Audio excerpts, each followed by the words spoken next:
Wolfman, Here. Counselor Murray, Here. Counselor Burkett, Here. Counselor Lucero, Here. Counselor Knight, Here. Counselor Parker. Okay, Aaron, maybe you can see if you can contact him and see if he's going to be with us. Okay, I will, Madam Mayor. thank you so much. All right, with that, I'll take a motion for approval of the agenda. So moved. Second. All right, I got lots of seconds there. So all in favor, if you would signify by raising your hand, aye. Aye. Aye. All right, thank you very much.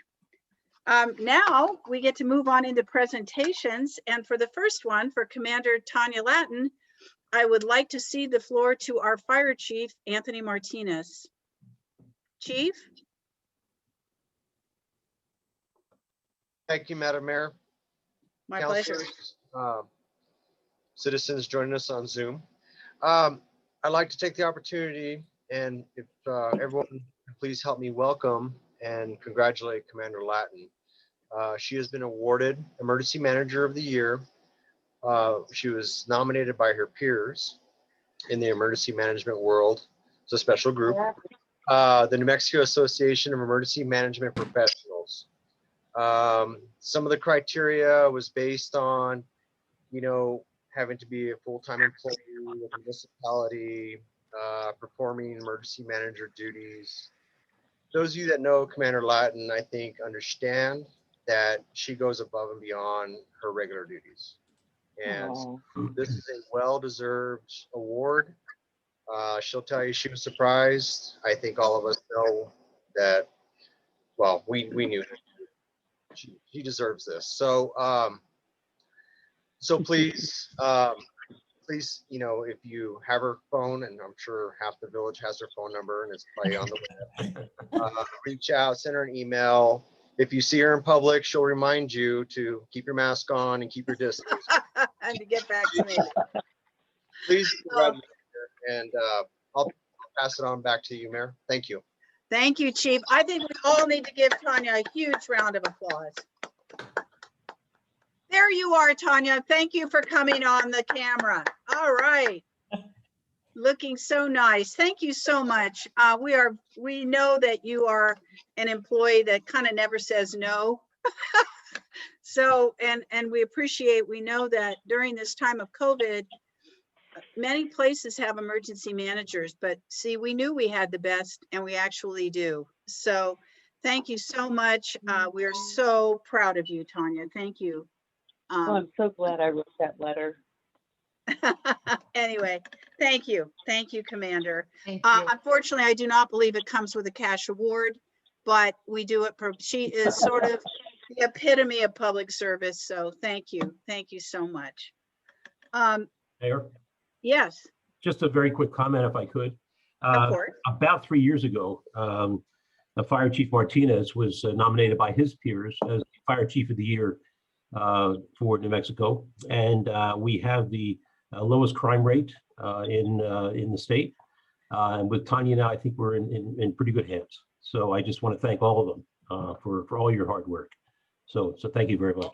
Thank you, Councilor Woolman, because, to be honest, we are a small village and we have truly amazing department heads for our first responders. And thank you for recognizing them all. I appreciate that very much. Now we're going to have a wonderful presentation by Alan. Is it Brower? Is that the correct pronunciation of your name, Alan? There you are. And also Kara Bobroff, about their project at Trisello Fields. So I'm going to give it over to you. I don't know. They're up your screen sharing. Thank you. Please go ahead. Great, thank you, Mayor and honorable council members. Viate Kara Bobroff Yenishe, Ashin Ashley Natani Bashichin. Good evening. My name is Kara Bobroff. I'm Navajo and Lakota, and I'm a thankful and proud a member of the Corrales community. I live over on Las Paredes. And about a year ago, left the state of New Mexico's Public Education Department to return back to working with Native American communities across our state and also across the nation. But Prior to that, I served as a founding principal of a school called the Native American Community Academy in Albuquerque. It's about 15 years old. And we serve about 400 or 500 students through that school, really with a real dedication to ensuring that they go on to college, that they have a strong connection to their identity, language, and culture, as well as being holistically well. So that was a collaboration with the community in Sounds like the Albuquerque, girls from and NMSMA meeting. Also the Indian girl, could be. the work that we've done has really been great, and a big piece of that has been focused on thinking about access to healthy food, as well as keeping traditions going in their areas of farming, and also thinking about how do we learn from gardens. So a little bit of background about that.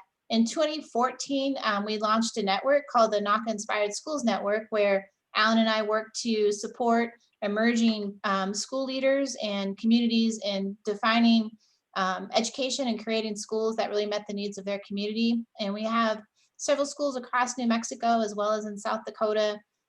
We worked with some folks in Oklahoma, and also have 2 schools in Colorado, and one just recently approved up in Red Lake and in Minnesota. So we wanted to take what we learned from that experience, and after we saw the needs around food security, as well as the need to continue to think about preservation of land and all those other things, came back and generated an idea to create an Indigenous Farmers Hub. And we are really excited that we'll be launching our first kind of like official season this spring here in Corrales. And I just, think about this place that you see behind me, which is really, really beautiful. We have the opportunity to run all the time, but also just like what the historical context is, and all of the amazing expertise and different folks that live in the village that could help this project move along as well. And just wanted to share a little bit about that with you tonight. So I'm gonna stop talking and ask Alan, who is the farming facilitator and has most of the knowledge around the farm piece, to share a little bit about the mission and then also the work, and we'll just continue through just a few slides. Thank you, Kara. Madam Mayor, members of the council, it's great to be here with you all today. My name is Alan Brower, and I have the privilege of working with Kara Bobroff with the Indigenous Farm Hub project. I'm originally from Western Maryland, born and raised on a dairy farm there. And so farming is really in my bones and in my blood for sure. And I spent the last 20 years in education, the last several years with Kara, both at Naca and up at the State Public Education Department. And it's just such a pleasure to reconnect with my farming roots and to really connect, our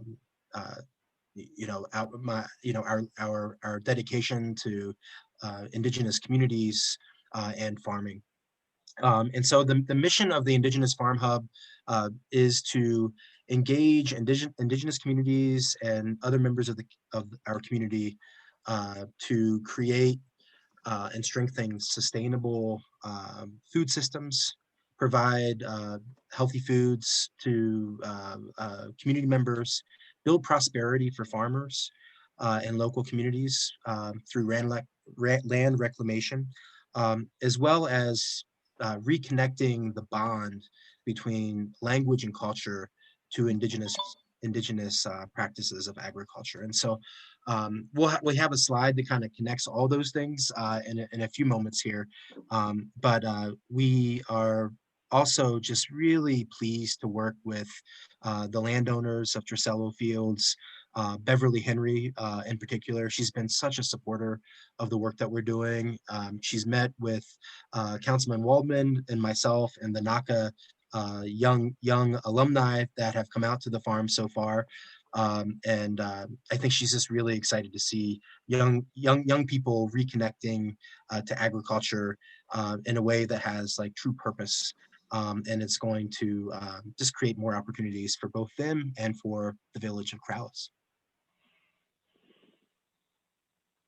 So as Alan shared, like something that's at the core of the work that we do is to connect language and culture to the actual farming practices.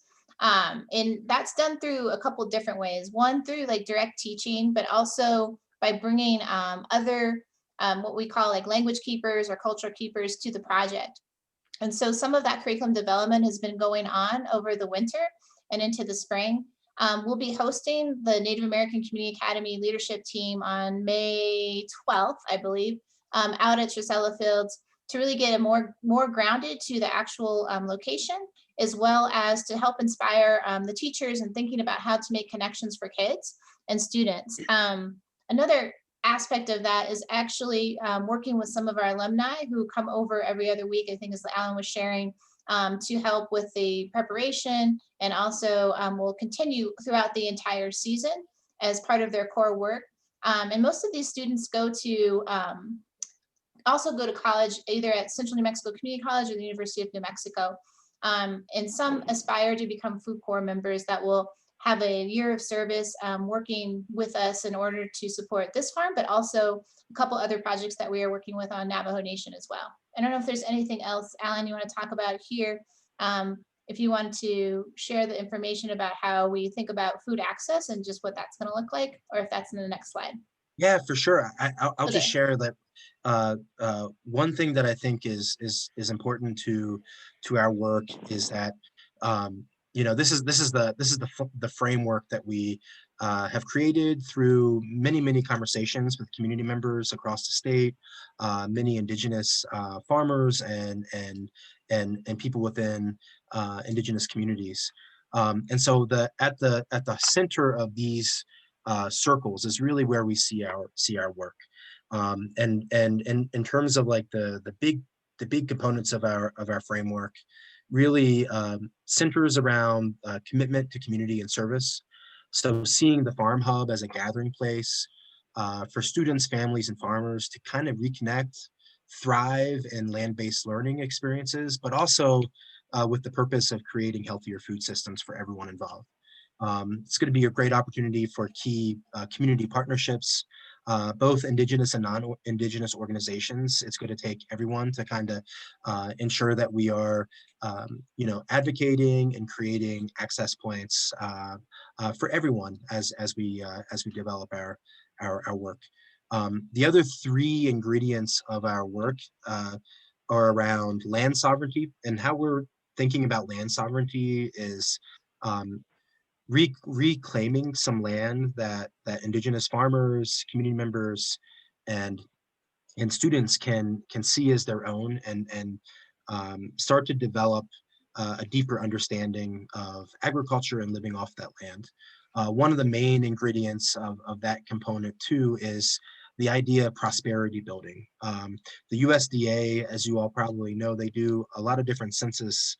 I think it's every 2 years, and in the most recent USDA census, 74% of Native American identified farmers make less than $10,000 a year on the products that they grow.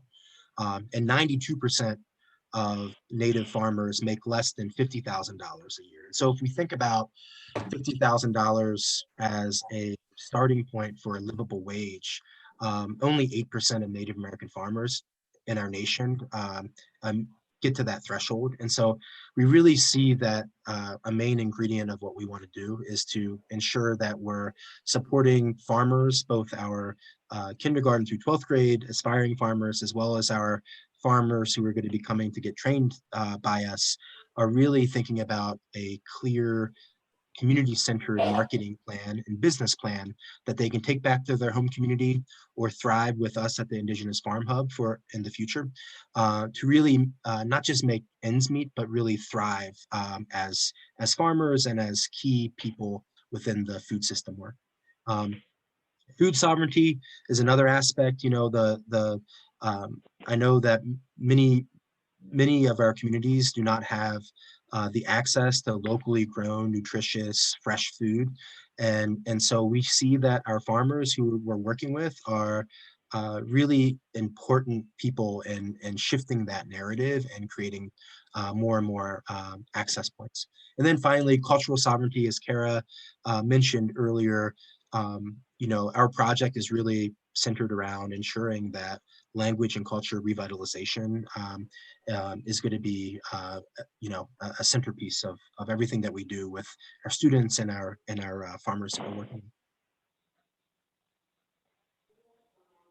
So one aspect is the CSA, which we're launching. So feel free to share this information if you'd like, or if there's anybody who'd like to participate in that. We are looking at providing 100 different CSA shares this year. We want 50% of those to be directed towards the schools in Albuquerque, which is the Native American Community Academy and those families. Last year, we saw that there was easily 20 families that benefited from having a weekly food box, and we know that that number is much higher. So we want to have our students understand like the connection to where the food is grown, how it's cared for, and then how they can redistribute it to other families as well. So we're in the process of trying to work with different organizations that support that process as well, which such as Food Corps, some of the work out of the United Way, and again, like Alan said, with the USDA. I think the other thing that really comes to mind is I know that there's a new kind of not a new initiative, but an institute that was held just recently last week, which I had the opportunity to speak from an educator's point of view about the importance of making the connections between farm to school and farm to cafeteria. And so I know that our current administration is really trying to support local efforts, knowing that about 3.1 billion of the revenue in the state comes from local farmers and ranchers, while we still see a big gap up to 6.4 billion. I can send the slides if you'd like to see them of revenue that's coming from entities outside of our state when it comes to food and ranching. And so I think just knowing some of those different gaps that exist, we want to try to align ourselves to help solve for that. And then there is an opportunity for, we've received the training and certification to be able to provide food to schools, senior centers, as well as early childhood education centers. So continuing to connect some of those dots as we do this work both in this area, but also with some of the farmers out on the Navajo Nation who want to restart their farms, but just need a little bit of upfront like capital, but also they like kind of somebody walking alongside them, which is our team here.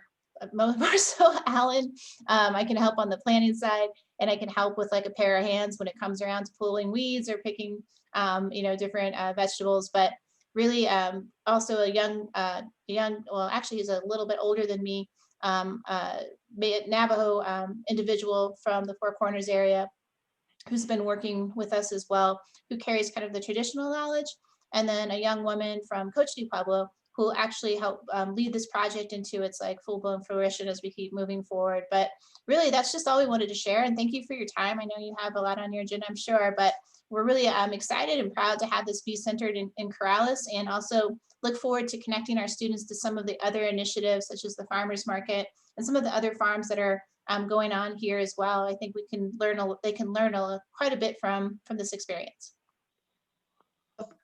Thank you so much. It's very exciting. And in fact, Bonnie Gonzalez, who manages the Corrales Growers Market, was very excited talking about the synergy that's happening with some of our local agricultural projects. And I've also been working with Los Ranchos, and we'll try and see if we can get some exponential help for all the different ag initiatives that are going on. But thank you so much. I'm very excited. We love Trisello, and it's a fabulous project. So thank you so much. Thank you. You're very welcome. Thank you. All right, we're going to move on to the administrator report. Mr. Curry. Oh, I'm sorry. I did want to say that unfortunately, it seems as if Counselor Parker's had a bit of a family emergency, and he will try to call in as soon as he's able to take care of that. So please, Mr. Curry. Thank you, Mayor, and thank you, Ms. Barbara and Alan, for the presentation. That was wonderful, and it was nice to hear from both of you. I'd like to turn this over to the Emergency Manager of the Year for a COVID update. Hi, thank you, everybody, and thank you. But I want to start by saying there is no way I could have done anything I've done without the support of my staff, my supervisors, my great team of coworkers, the village, the volunteers who are helping out, and the volunteers that are helping just feed the crews that are working. So, or donating money for food. So thank you. It's really to everybody. They made it so I could do this. And of course, my supervisors, the mayor and the council. So with that said, I will move on. So our numbers are looking much better right now. Our averages in Sandoval County are about 10 cases per day. So that is good. I don't know anything about positivity ratings because they're not putting that kind of information up yet. And I did just look. Corrales is at 318 cases. We did not get any new cases today. So our 5-day average was 3, our 10-day average was 5, and our 14-day average was, we got 9 in the last 14. So that's much, much better than we had been doing. So yay, everybody. We at our Corrales site, and that does not include what village staff has done up at the Sandoval County site or any of the other sites, but at the Corrales site, we have done 3,854 vaccines. And that also does not include our homebound vaccines. I didn't add those in. So we are scheduled for Thursday to do 320 more. And I've got phone calls to return tonight for more people who want to get scheduled. Scheduling some J&J clinics. The small pop-up clinics we've been running have been really, really good. Filling them, we ran one on Sunday with 18 people, got a few people to walk in. So if you know people who need vaccine, they can call me. Or I really, really am trying to get everyone done. A lot of Corrales has been vaccinated, and I'm still going through our list to call everybody who says they have not been vaccinated. Some of them are double entries and those kind of things, but working really hard to get everyone vaccinated. Looking forward to the new grant coming out, so I'll be hopefully writing some grants. Been super, super, super busy, so I really appreciate each of you. And I'll be happy to, oh, and food requests have been up. I did get a request for food this week, this morning, as a matter of fact, waiting for their food stamps to come in. So I've been ordering food and then delivering food to people as well. And I'll be happy to stand for questions. Counselors, does anyone have a question for Commander Latin? Well, thank you again, Tanya. All right, let's move on, Mr. Curry. Thing I'd like to mention is I know we've had a lot of questions and activity around the playground at Landowners Park. The fence that is there is not really there anymore as far as being effective. And Lynn has gone over there a couple of times to measure the amount of time that it would take, considering the staff that he has, even though he's getting ready to enlarge his staff as we move into the summertime. It takes him about 45 minutes for one person to clean that park area. So what we were suggesting is that the fence will come down, the playground will be cleaned as we can, and we'd encourage anyone that's going to have their children or using those facilities to at least try to wear a mask while you're doing it, as per children outside on CDC guidance. So that's an update on that. I know Councilor Burkett expressed some concerns on it, but the playground will be open, and but we won't be, shouting it up and down out loud, very loud, but that's what we're going to be doing, and we'll be cleaning it regularly as we can. Also, Councilor Parker is not here, I know, but we're moving into the phase where we've been talking about having some community meetings on Meadowlark Phase 2 along the pathway up there, the pathways up there. And so I'm going to be working with Councilor Parker and possibly former Councilor Dornberg as we try to get community input from anybody that wants to comment on how the pathways on the north and south sides of the road will look. I know there's lots of opinions and lots of people who have thoughts. It's one of those projects that's been going on, has a legacy in Corrales.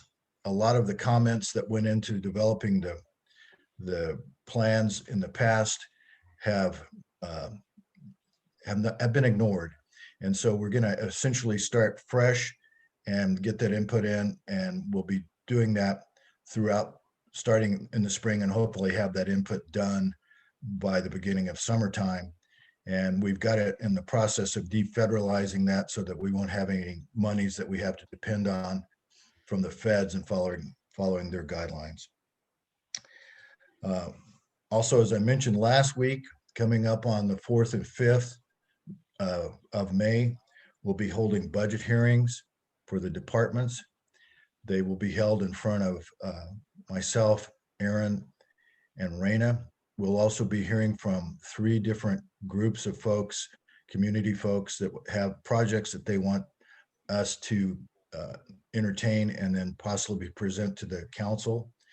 And then on the 13th, we will be holding a budget workshop for the council, time yet to be determined, but it will be on the 13th of May that we'll be making all these presentations to the council for you to hear about. And then of course, after that, the formal process after we've had the workshop will be coming in front of the council so that you all can make the final decision. You'll be hearing from me hopefully later on item 5 of the agenda under new business as we begin to talk a little bit about Stiefel contract and other financial matters regarding that. The last thing that I would like to ask Aaron to post is we've been developing a series of publicity videos or informational videos for our departments. And so this is a rough cut. And I think, Aaron, you might be ready. This is a rough cut of one that we have from the library featuring Marion Freer, our librarian. So after that, if there's any questions that you have of me on any of the other items that I mentioned, I'll be glad to ask them. But Aaron, if you could run that short video right now, I think it might put a smile on your face. Can you see it okay? Yes. Okay, great.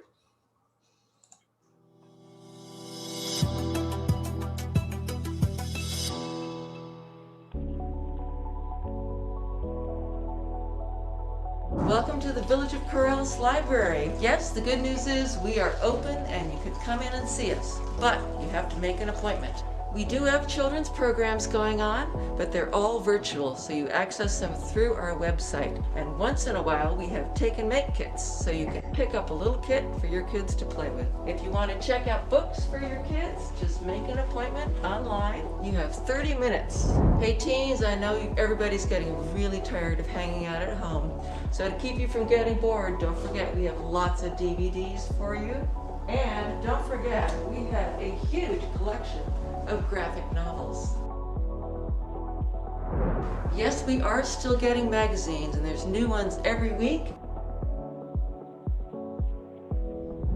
So if you want to meet some local writers on the last Tuesday of every month, we have an online discussion group with a local writer. Check out our website. Whether you're just learning Spanish or you are fully bilingual, we have a Spanish collection to meet your needs.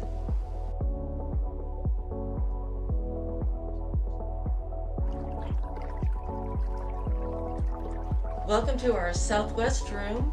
Our Spanish conversation group is not meeting in here right now, but you can join them online. Just email Sandra. And even if you don't live in Corrales, you can come by and visit us here and check out our beautiful Southwest collection.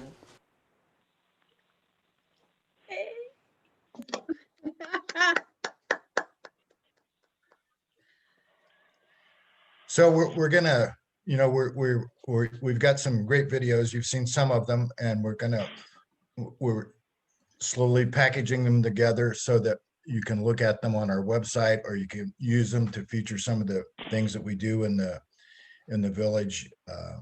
This last week, our photographer who has produced all of these has had a good week.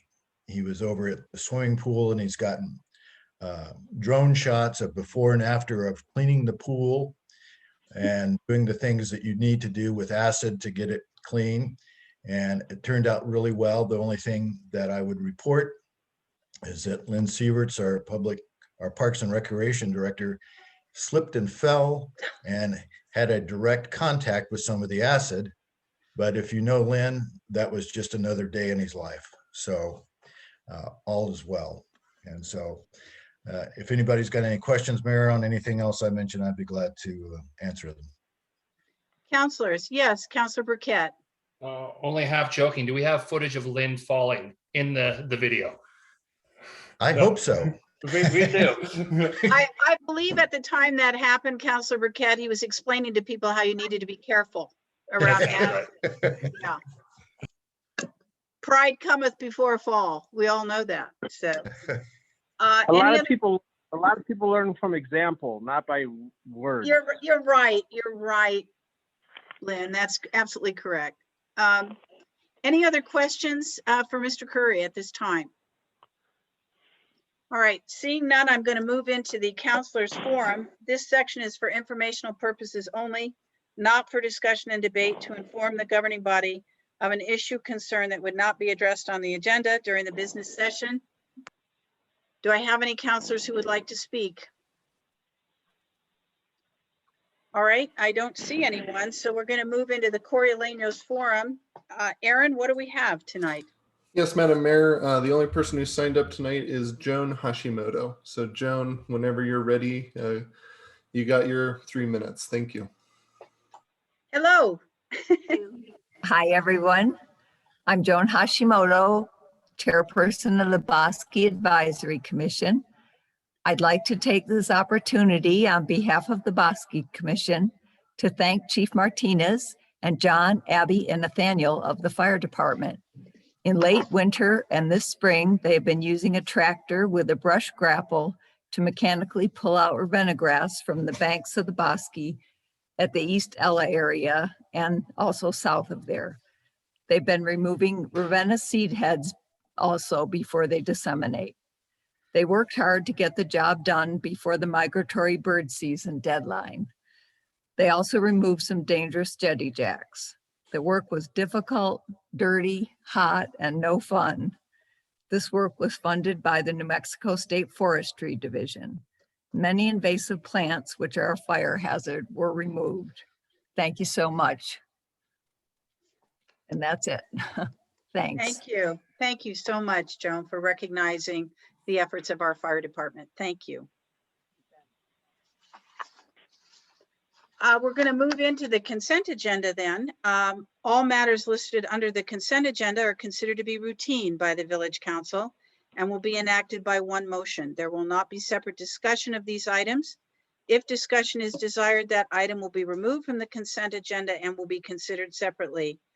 The item is approval of minutes for April 13th, 2021 regular council meeting. Do I have a motion to approve? Move that we approve the consent agenda. Thank you. Do I have a second? I second. All right. I'm going to take a voice vote on this. Councilor Lucero? Aye. Councilor Knight? Aye. Councilor Waldman?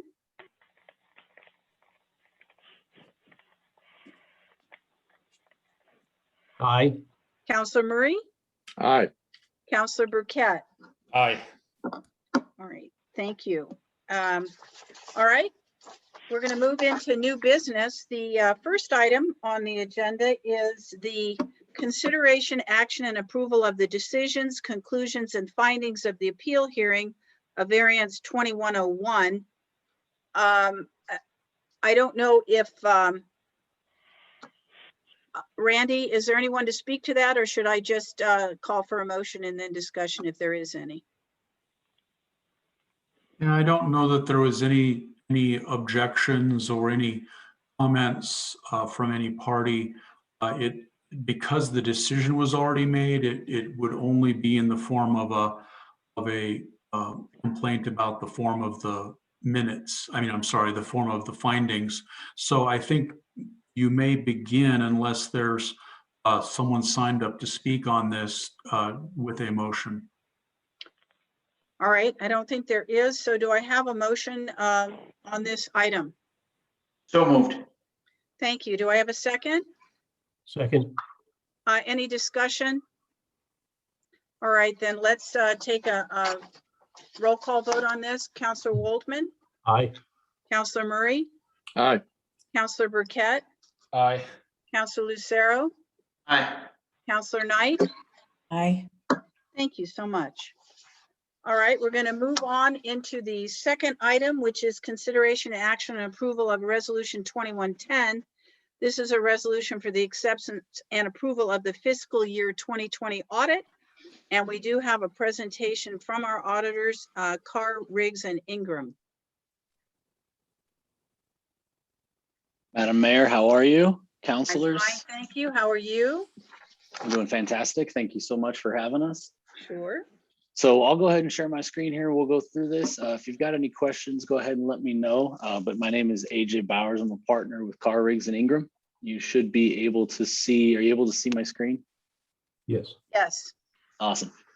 Okay, so obviously we've completed the audit and it's gone up to the state, all the above. They've kind of done their release, kind of around the same time frame that they have in the past. So what we're going to cover today is we're just going to kind of go through the timeline itself, what the reports are, the financial statement highlights, some single audit items, because this year was actually a single audit that the village had, some other matters, and just things that are, I guess, coming up within the industry. So I'm not going to spend too much time on any of them. You should have all of those financial statements themselves. So we started the audit really back. We had an engagement letter addendum because of the single audit. So that changed. That was actually in October. We began our planning last year in August and September. We did our field work in October and November. The financial statement findings and the draft were in January, and we did the exit conference at that time. And the date of the financial statement is January 29th. It was released by the State Auditor's Office March 29th of this year. And so here we are today going over what that looks like, what the financial statement is. In that financial statement, there's going to be 3 reports. The first report is in the front of the financials, and that's the independent auditor's report. That is an unmodified opinion. So that's the best opinion available. That's a clean opinion, right? So the audit's clean. What that states is that the financial statements are fairly presented in accordance with GAAP, and there's no areas where we couldn't obtain sufficient appropriate audit evidence, okay? So that's really the big, the big thing that we're after. That's what you have us here for, to be able to render those opinions. We didn't anticipate any different, but that's where it stands. So good job to the village and the entire team, Raina and everyone, they work really hard for that. There's 2 other reports. One has been consistent within prior years, and that is the Yellow Book report, or the report on internal control over financial reporting and compliance. That's where we report anything that we find within the financials. So every audit in the state of New Mexico is conducted under government auditing standards, and we have to report upon one, there's no materiality threshold when it comes to anything that's reported there. So what's reported is there's material weakness, significant deficiency, and then 6 other matters. The definition of those items, material weakness says this is the largest item. This could affect the financial statements. The things to clean up the most. Significant deficiency, the definitions does not rise to the level of material weakness, yet still merits the attention of the governing body. And then other matters are basically in any other state, they'd be reported as in a separate report. We'll touch base on what those are at the end. We talked about them in detail at the exit conference. So, and I'll mention where they are in the report for you. The last report is a report on compliance with requirements could have a direct and material effect on the major federal programs. This is new to the village. So because the village expended over $750,000, we had to perform what's called a single audit. So we tested the hazard mitigation grant, and it received an unmodified opinion. So what we have to do is we have to test that grant for compliance as well as controls. And I'm happy to say that, when you have a new program, especially those FEMA grants, they're tough. They're not easy to administer. And so to have an unmodified opinion and no findings over that, it's really, I think that's a good job to the team. So it's a clean opinion over that as well. So overall, really clean. Just as we look at kind of the high level numbers perspective, when we look at what the statement of net position, that's the balance sheet of the village. Okay, so we're going to look kind of at those governmental activities and see what the balance sheet looks like. Just kind of give these 5-year trend lines.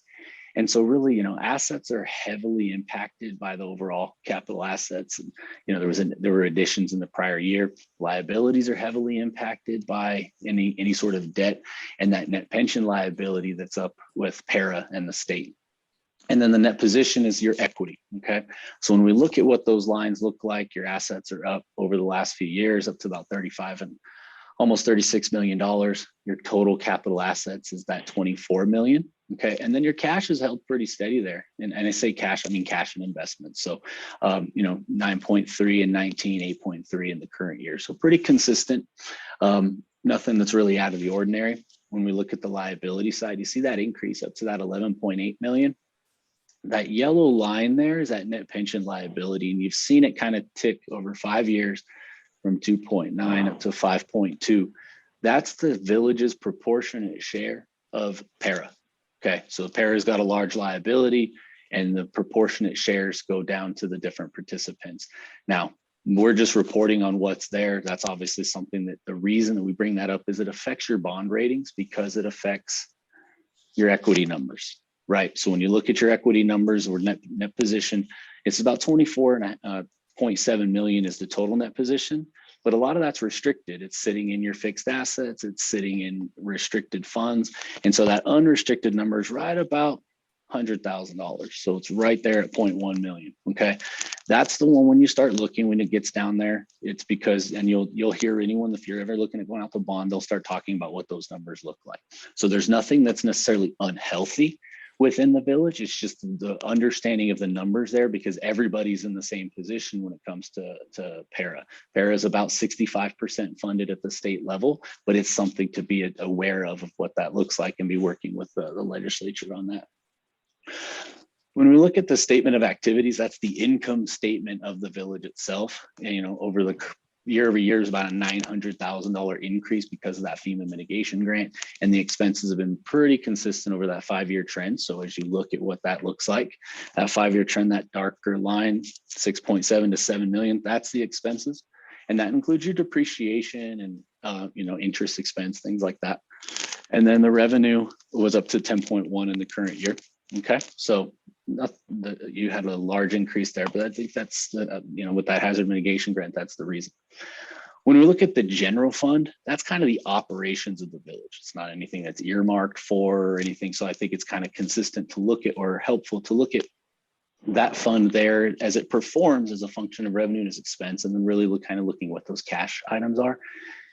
Pretty consistent with some small increases over the GRT taxes, over time. And then again, you've got a consistent 5-year trends, mostly expenditure and general fund are relating to those operating costs, and little increases with salary and inflation.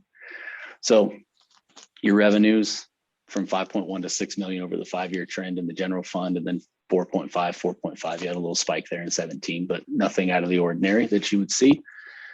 And then your cash, it's about $4.8 million in your general fund. So, strong fiscal management, you have that cash around. I think that's a really good looking at a really good trend line when we look at the village.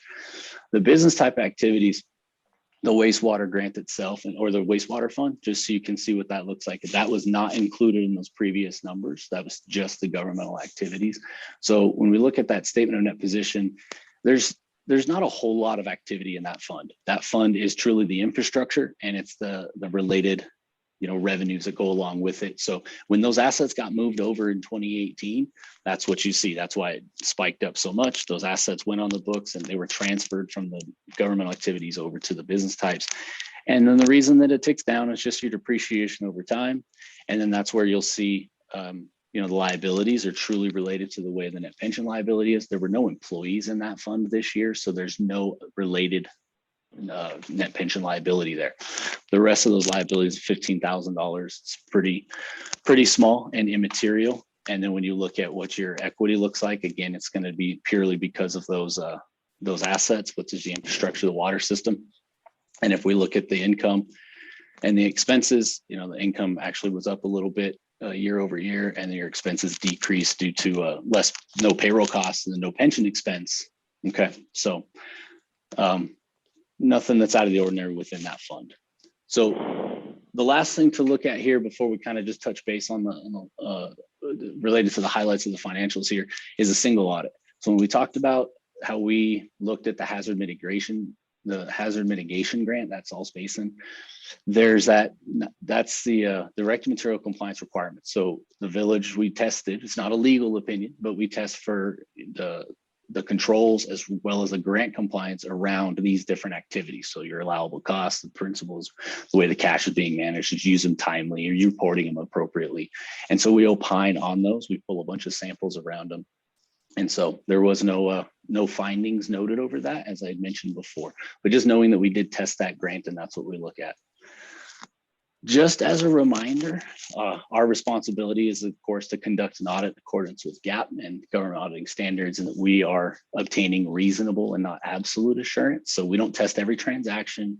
We do things on a sampling basis in order to determine if they're free from material misstatements. So we also don't render an opinion on internal controls. We do consider controls for the purpose of designing our audit procedures, and then respond. We report anything that we do find to you, and that's part of what we're doing today, is communicating those significant matters related to the financial statement audit. Management's responsibility is, of course, you're charged with the oversight, establishing and maintaining internal controls, the selection of accounting and policies and procedures, and the financial statements. We do prepare the financial statements as a service, but they are yours.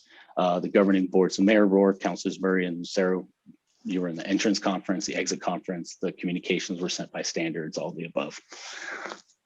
The findings, this is just kind of a summary of what they are. There was some allocation of pooled cash. There's a maintenance of the capital assets. That was a repeated one. The franchise tax process, travel and per diem, procurement, stale dated checks, quarterly financial reporting, and the late audit. There were 4 findings resolved. So when we look at those, they're in detail on pages 119 through 126 of the financial statements. What I want to draw you into is that there was 1 material weakness and 1 significant deficiency. The others were all considered other matters and items that really, they don't rise to the level of reportable in under government auditing standards, but they are reportable in the state of New Mexico. Okay, so some of those, the repeated here, like the franchise tax, that actually decreased in severity. So you guys have done a lot of good work to clean those up, cleaned up 4 other findings, and I'm confident that the village can clean up those other items as well. I think you guys are making great progress, and really, the opinions are there. Those are the things that we really are looking at from a clean audit. When we talk about what's changed, really, with last year COVID, that changed everything. And by change, I mean in accounting, it stayed the same. And they issued 95. And so it pushed off these other effective dates for statements. So there are statements coming into effect, statement 84 as it relates to any sort of agency funds, statement 87 as it relates to leases, statement 89 as it relates to construction interest, 92 is an omnibus, and statement 96 is going to be related to any sort of subscription-based IT. What that means is cloud computing and things like that. What those statements are is in the next few years, you're going to see, you're going to have to be aware of these items and how they might be reported. So leases and subscription-based IT, those are going to be reported basically as leases, capital leases. They're not going to be operating leases anymore. So that can affect that little ratio we talked about within the assets and the liability piece. But just knowing that those are out there, I think and the agency funds is this current year. So that's going to be the first one, and that's going to change the presentation of the financials as it relates to those custodial funds, which you don't have a ton. So it's going to be pretty, I don't think it's going to be a huge impact, but just be aware of it. Last thing, just as we see things within the industry, these are just some recommendations that I see to the village. I always look for IT items. We live in a different world right now. Obviously, everyone's working from home, or I shouldn't say everyone's working from home, but a lot of people work from home. There's a lot of different services. IT has been a big deal, and it's just more so. I don't do this type of work as part, we don't do it as part of the audit, but any sort of external and internal penetration tests, phishing scams, that type of stuff, and really assessing your network security, I recommend doing that. We work with the group in Florida and Alabama that is part of our firm that does that. If it's not us, I always recommend having someone look at that kind of stuff. The biggest vulnerability that we have is our people, because we get phishing schemes all the time, and that's normally where mistakes happen. The 84 implementation, if you've got any questions, reach out to me. I do a lot of presentations on those. I've done, I think, 3 this month on 84 implementation. So if there's any question, I know Rain is pretty good about calling and checking on that, but let me know. Training, if there's anything that you need, please don't hesitate to let us know. We do free webinars. I know we did one a couple weeks ago that was sent out as well. And then really looking at the review and the adjustment of these old balances. There's a number of funds in the general ledger that's kind of been carried over from year over year. And that, that was some of the discussion that we had. Going really getting a nice, good detailed review to determine if they're necessary and appropriate and adjust as needed. So those are some carryover items that have been there for a while. And we had a lot of discussion about that. Really, other than that, I just want to say thanks, to the administrator Ron, the whole office, the village office, the clerk, the team. We really appreciate working with y'all. We've enjoyed the process. Raina and her team, I know it's not easy, and we're in the contracting phase right now, so we're getting ready to start again. So it kind of seems like it never goes away, but we appreciate the relationship, and we appreciate the hard work of the team. It wasn't easy, but you guys worked really hard, and I know my team appreciates that, and I do too. So my information, call me, email me, whatever you need. If you've got questions, please do not hesitate to reach out. Any other questions? Mayor Rourke, I think you're muted. Thank you very much. I don't see anyone, any counselors wishing to ask a question. Thank you very much for your time and attention, and we appreciate it. Thank you so much. You're welcome. The next item is item number 3, consideration, action, and approval of the village. Yes, I'm sorry. We need to approve the resolution, which is the acceptance. I was rushing, pardon me. All right, so at this point, we have a motion and a second. I move that we approve resolution 21-10. Thank you. Do we have a second? Second. Thank you, Councilor Lucero. All right, now I'm going to take a voice vote. Councilor Waldman? Aye. Councilor Murray? Aye. Councilor Burkett? Aye. Councilor Lucero? Aye. Councilor Knight? Aye. Thank you very much. Now we'll move on to item number 3. Thank you, everyone. That's going to be the consideration, action, and approval of the Village of Corrales fiscal year 2020 inventory. What a job, right? Do I have a motion to approve this puppy? So moved. Do I have a second? Second. I don't know if there's going to be a discussion on this item, but it's clearly the most comprehensive inventory I think we've ever had. So took a lot of work and effort. So Mayor, I have one question. This is Councilor Murray. Sure, Councilor Murray. I was just curious, does the inventory include items that are probably due to be auctioned off or sent to auction? Does that include everything? Raina, did you want to weigh in here? Mayor, Counselor, yes, but I didn't quite hear the question. I think Councilor Murray would like to know if the list includes items that are about to be auctioned off, perhaps? Or everything, yes, we did a detailed inventory of everything and we tagged all our assets. So if they do get auctioned off, then they will be removed in the next fiscal year. Yeah, thank you. All right, I think that I think we have a motion and a second. Yes. Yes, Aaron, are we ready to take a vote?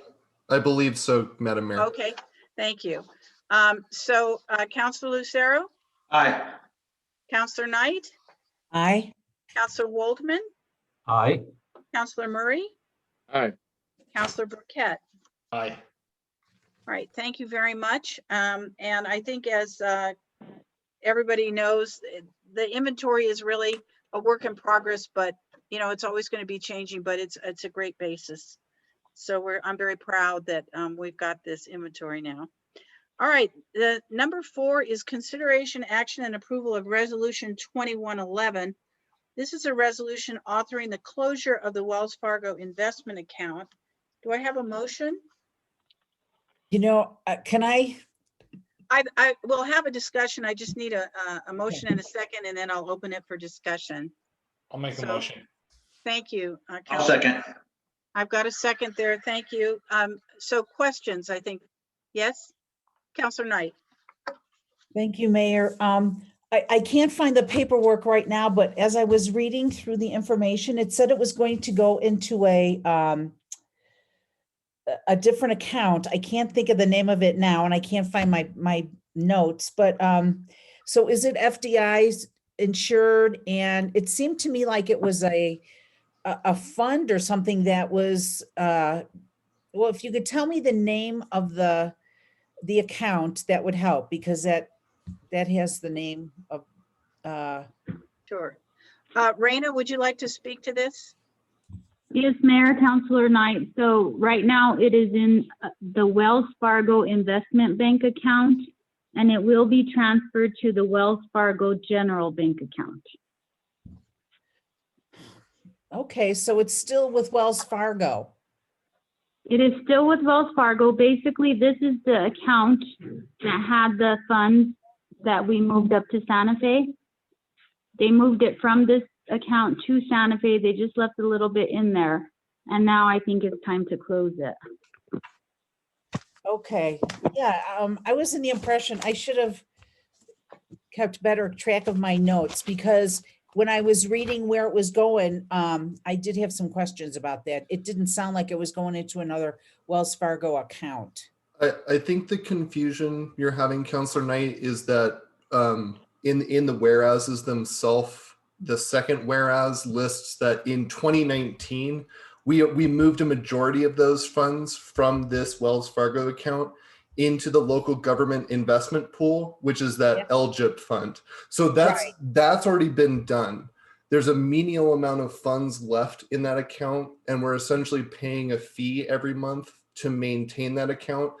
And by the end of the year, essentially, we're not accruing enough money per month to cover that, so that we're going to be paying, we're paying money essentially for an account we don't need, which is why we're deciding to close it.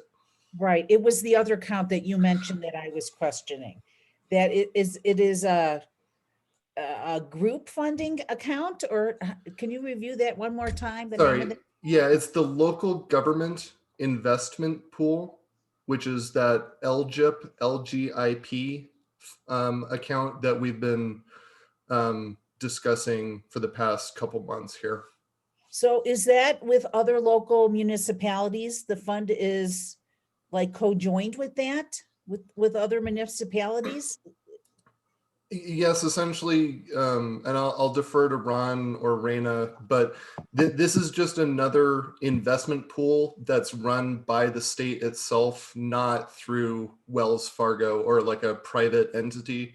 This is a state-run investment account, essentially. So which other entities have money in those, have money in the LGIP is, yeah, it's the same way that, say, a Wells Fargo would run it. It's just a pool of money, essentially, that gets invested and we get dividends from. Okay. The money has been there for a number of years, Councilor Knight. So and we probably actually as a village had too much money in a local account, though it was transferred up there. And then kind of after that is when we sort of discovered that there was a rather sizable amount up there. So. Okay. All righty. Thanks for clearing that up for me. Sure. Are there, Councilor Lucero, was your question answered? It was, Mayor. I went back. I think I just got the numbers transposed. It was, but thank you very much. Okay. So any other questions about this account? All right, so we have a motion and a second, and so now I'm going to take a vote on it. William Waldman? Aye. Councilor Murray? Aye. Councilor Burkett? Aye. Councilor Lucero? Aye. Councilor Knight? Aye. Thank you so much, everyone. All right, the next item is the consideration, action, and approval of the Municipal Advisory Services Agreement between Stiefel, Nicholas and Company Incorporated and the Village of Corrales. And I think I'm going to ask Mr. Curry to say a few words before we get into the meat of this item. Thank you, Mayor. I just wanted to frame this with a little bit of history from from my point of view since I arrived on this particular scene. When I came here in July of 19, one of the things the mayor asked me to start working on rather arduously is finding a good bond counsel. The village had some issues getting consistency from bond counsels. The village needed to have a steady infrastructure, both administratively and financially. And so since I'd had the opportunity and the honor actually to sit on the New Mexico Finance Authority for 8 years when I served in Santa Fe earlier in the century, I had the opportunity to have some experience in this area. And so one of the first things that I did was to contact the late Bill Fulgenetti, who was head of the Municipal League, and ask for some recommendations. Bill, like all Municipal League directors, is by law, like I was as Secretary of Environment, by law, you sit on the New Mexico Finance Authority. And so Bill had chaired the authority or vice chaired the authority for a number of years. So I called him up just to kind of refresh my memory, and he gave me a couple of recommendations of folks, and I talked to both of them, and then I talked to Sherman and Howard / Jill Sweeney, and in that conversation, she and I managed to reconnect in the fact that we had sat on other side of the dais as she'd made some presentations in front of the Finance Authority, and I had sat as a member of the Finance Authority. And it became apparent to me after I'd been here for a while that I thought that one of the things that I had mentioned to the mayor is that we needed to develop a good financial team, not just to say that, but develop a team. And in talking to Jill, that's exactly what I heard. One of the things that's important from my point of view is when you develop a financial team, you're looking at it from really 2 points of view, is that you're getting legal advice from your bond counsel, and you're getting financial advice from your financial advisor, in this case, Stiefel. And so as we talked with Jill and she brought Stiefel in to be part of the team, it became apparent to me that this was coming into being is exactly what I hope to be able to provide to the mayor and to the council as far as some of my experiences that I'd had in the past. And so what we have now is a team that we can turn to, and I also want to add in there that working with John Archuleta as part of the team here in New Mexico, and John and I on one of the initial bond issues that I had to deal with when I became village administrator. We went to that pre-COVID. We went to the meeting of the New Mexico Finance Authority and had the opportunity to make a presentation on behalf of the village. And it was nice to see the relationship that John has. It was nice the fact that so many of the people that I'd had the opportunity to serve with when I was on the authority recognized the expertise that Stiefel and John and Sherman Howard through Jill Sweeney was bringing to the village. And so as we've moved forward and continue to learn about bonds and how they work and what they do for the village and how they maintain a very sustainable mill levy rate, it's become apparent to me, at least in my opinion, that this has been a good decision. This has been a good team, and I look forward to continue to working with them.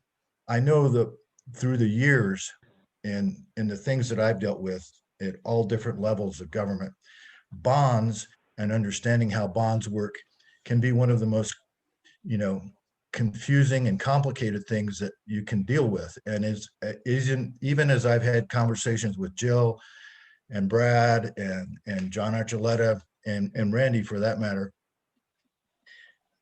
nobody ever jumps up and says, yeah, that's the right answer, or that's the right thing to do. There's always considerable thought that goes into the process. And so as we've gone through this bond process for the GO bonds and we've gone through the farmland activity, it's become even more apparent to me that we have a team here that's trying to do the best for the village. And Jill, through her leadership, has brought together this team. and brought stability to it. And I know one of the things that's been important for the mayor, it's been important for me, and I think it's important for all the council, is that we bring sustainable activity as far as our mill levy rate and everything else that has to do with bonds as we move forward trying to build projects into the village. When this particular activity on the GO bonds was passed and by the council to go for the vote in 2020 of March of 2020, when it was passed, before we took it to the point where we were going to present it, we had to have a baseline of products or deliverables that we were going to use the money for. And we've had that. We've got that from working with our department heads, whether in this case, Michael Chavez or Lynn Sieverts, because we as village administrators, we depend on our department heads to tell us what we need, what the village needs that's best serves the needs of the citizens of Corrales. So I just wanted to present that as a framework of how we got here, how we ended up with Jill and Brad and John as we moved into this process.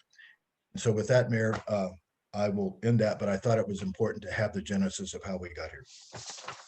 Thank you very much. So this is a professional services contract. And Randy, did you have something that you wanted to add before I ask for a motion and a second and questions from the council? Well, just to put this in perspective, as a local government, we have several options in order to acquire professional services. My own case is a good example. When I first started with the village, it was a new relationship, and we started with a professional services agreement, which means that my services were limited to under $60,000 for that year of that contract. And then if I approached that limit of $60,000, the village would have a choice to either get a contract with different counsel or do an RFP, a request for proposals for professional legal services, and then go through that process and select the firm that they wish to represent them. So anytime you go over that $60,000, you need to go through that RFP process. Right now, we're fortunate because Ms. Sweeney and her firm were selected through an RFP process in Bernalillo County, and we were able to use that process under state procurement rules to do our selection. So we kind of had the advantage of a very large governmental entity doing an RFP and a lot of people wanting to work for them, and her firm was the selected firm, and therefore we are able to use that rate that is being paid by Bernalillo County to acquire her services. In the matter that's on the agenda tonight, historically, the financial advisor position has generated fees under that $60,000 a year for purposes of procurement. So therefore, if that same rate continues, this agreement that's on the agenda tonight would be perfectly appropriate. Leno will watch it like she does all other contracts to ensure that since there's no RFP, that the fees charged under that contract do not go over $60,000 in that year, 1 year of that contract's existence. So I just wanted to give that background of how these professional service agreements are obtained and the different ways that they can be obtained. Thank you. Okay, so at this point, I'd like to have a motion. Do I have a motion to approve? So moved. Thank you. Do I have a second? Second. Thank you, Councilor Waldman. Questions from councilors? Councilor Murray. Thank you, Mayor. I have some heartburn with this because it sounds like to me that it kind of bypasses the process of competitive bidding. because now you're piggybacking on somebody else's good fortune that they go ahead and selected these companies. And it seems like to me that it's not very transparent to the rest of the community in doing this. That's my big heartburn about it, is I would like to see this be a little bit more transparent and a little bit more competitive. I understand Mr. Curry's point of view. I think it's pretty solid in that, you know, it's nice to develop these relationships, but again, these contracts, it seems like to me with procurement, you know, we procure product and it has a much lower threshold, and yet we have these professional services which are much higher in threshold. It seems like you could just drive a BMW right through them, you know, because you don't have any competition. That's my concern, is that we need that competition in order to keep these contracts low. Some of the things I want to ask Mr. Curry is, how did you arrive at this $29,500 figure? That was a fee that was presented to us that comes out of the sale of the bonds. And that's, I do want to make a statement that there may be a misunderstanding. The fact that we piggybacked onto a larger contract actually resulted in some savings to the village in terms of fees from Stiefel and from Ms. Sweeney. And perhaps it's time for Brad. Did you want to respond?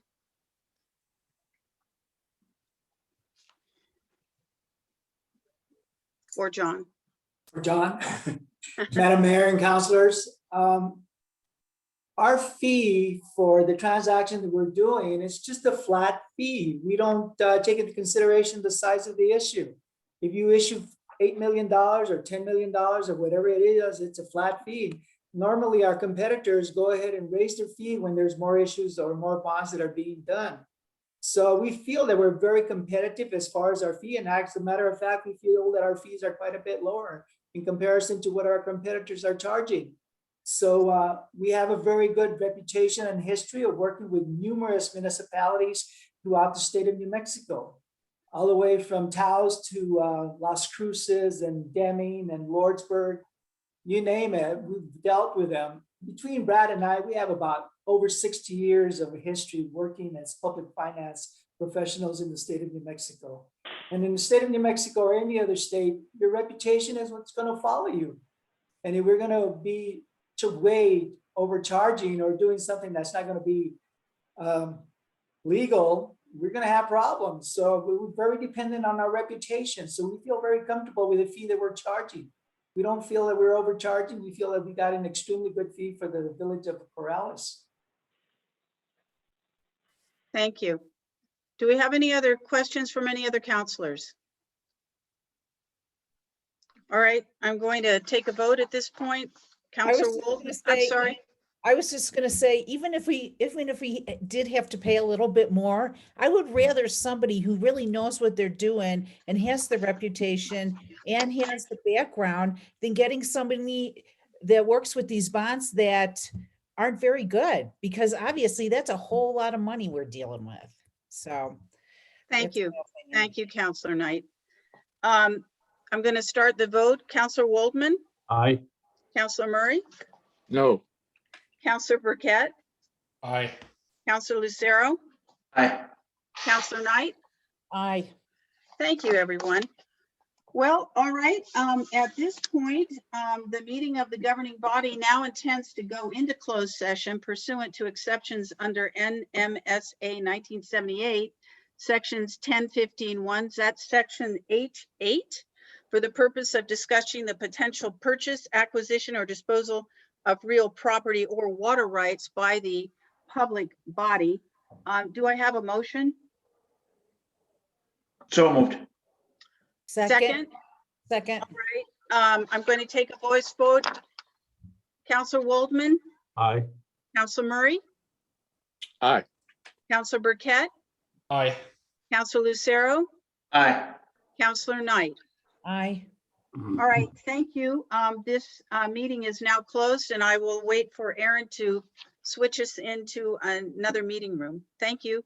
Yeah, if you'll just give me one moment, I'm just making sure everyone's in the correct place. and then we should be good to go. So we'll try it out. Thank you.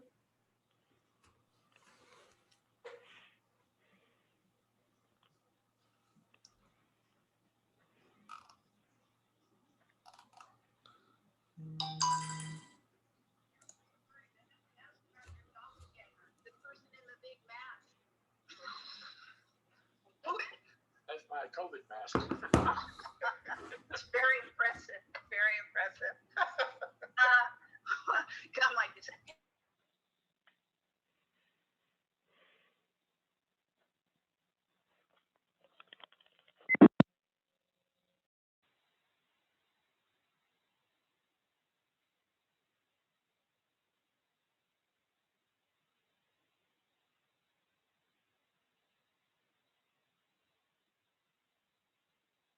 Is here, or those who have hung in with us? Yes. That's correct, Madam Mayor. All right, thank you. I'm going to take a roll call vote to open the meeting, reopen the meeting here. Councillor Waldman, Aye. Councillor Murray, Aye. Councillor Burkett, Aye. Councillor Lucero, Aye. Councillor Knight. Aye. Thank you. The matters discussed in the closed meeting were limited only to those matters specified in the motion for closure, and this statement that I'm making now will be approved as part of the minutes under section 10:15(1)(g)(h)(8). Thank you. There is nothing to take any action upon. And so at this point, we move into announcements and future agenda items. Did the council have, yes, Councillor Waldman. Yes, with the passage in the state legislature of community solar opportunities, I'm wondering if we can maybe take a look at that, see if there may be some opportunities here in Corrales for residents to take advantage of a community solar program. I'm not sure the parameters. We can certainly take some time to look at legislation, but I think it's something that could really benefit the village. Thank you. Okay, we'll see what we can find out about that for you. Aaron, I think a couple of things are already on the agenda. Do you want to give the counselors a heads up? Yeah, so the next meeting is going to be a very full agenda, just to prep everyone, you know. Oh, now you've got them all excited. Yeah. Bring a bottle of water. We'll have to take a bathroom break, the whole 9 yards. But we're going to have a bunch of the financial policies and procedures that we've been and related to our audit as well, that we're going to be putting forward as fixes to our audit findings. We have 3 policies we're going to be approving, I believe, maybe 2. I can't quite remember off the top of my head. So those will be coming down the pipe. We're going to have our first Chapter 18 revisions. We're going to be looking to publish and post. So that will be in the works. We're going to have an appeal hearing for a site development plan coming up at the May meeting, as well as there are a couple other items kind of kind of standard business things like bars, and maybe one other standard business item. But the next meeting the next 2 meetings might be a little bit of a trudge, but that will be at least some of what's coming up. Councilor Murray. Yeah, I was also wondering about the local election act, because if we have to do something either by ordinance, we need to move fast. If not, you know, I'm just curious where that's going to fall. Thank you. That is the other item that I have on my list. We're gonna discuss that, and I don't want to necessarily speak out of line here, but I think we're sort of leaning towards keeping control over it. So we won't have to do a whole lot on that end, but we will have that discussion at the next meeting for sure. Councilor Burkett, you want to add something?